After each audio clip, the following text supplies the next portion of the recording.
shielding port. The first thing you must be sitting in the touch sequence. We first go into the pendant, and they have the port moment I load, so must be choose this.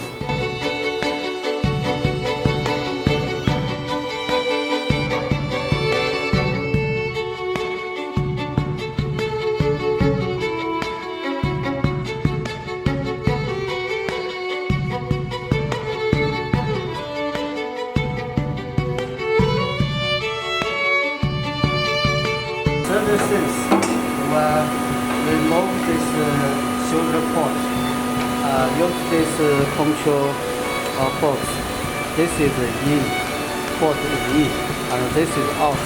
Now we can move out this port.